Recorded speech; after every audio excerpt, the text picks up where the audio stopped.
You can't tell an addict or an alcoholic that you can't do this ever again, because that's like the scariest thing you can tell them. My name is Andrew, and I've been coming to Gateway about 3 years. I'm a very selfish person. That's just kind of a characteristic of an addict.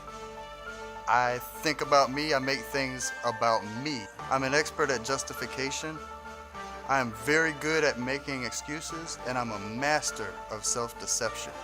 It's just the world that I live in. I'll do anything for that sense of ease and comfort that would come from a couple of drinks, a smoke or two. It's that comfort zone, it's that familiarity that I'm looking for. It's that place that I can go to, that sweet escape.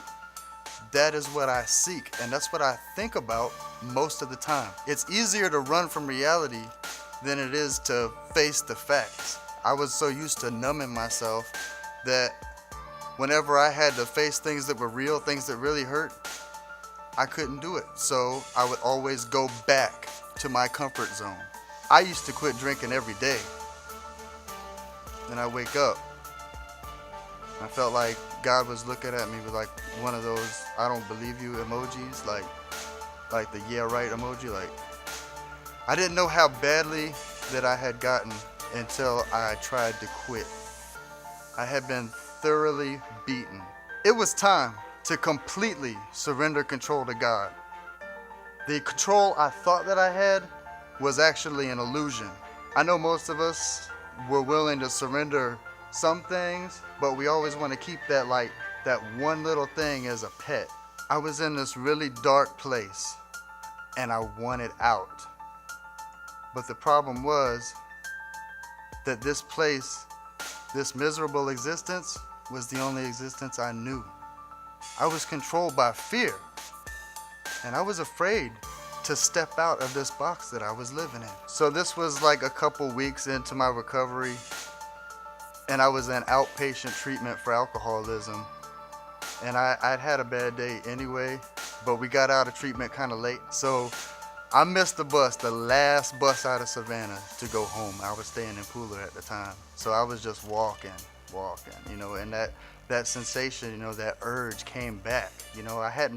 I hadn't worked the steps, and this was probably like the first time I sincerely, since I had been in recovery, I really needed help, and I was like, God, please help me because I don't want to go back, So I made a phone call, and I called my sponsor, and I had never called this man before, so he didn't even know who was calling him, so I didn't get an answer. I dialed again, and I was like, all right, let me call a cab, Picked up the phone, called the cab, the cab driver must have been like right around the corner or something, He was exactly where he should have been at the time.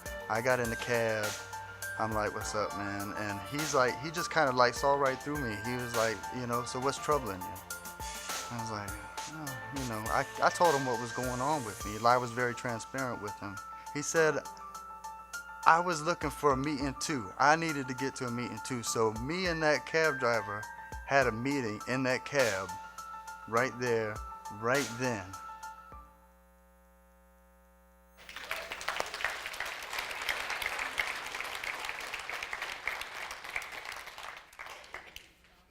So Drew there, he is, I say he's one of our best volunteers, one of the best people at Gateway we have. We have so many, all of our volunteers are one of the best that we have, but he's so enthusiastic, he's so dedicated, and he's been clean now for a little over 6 years.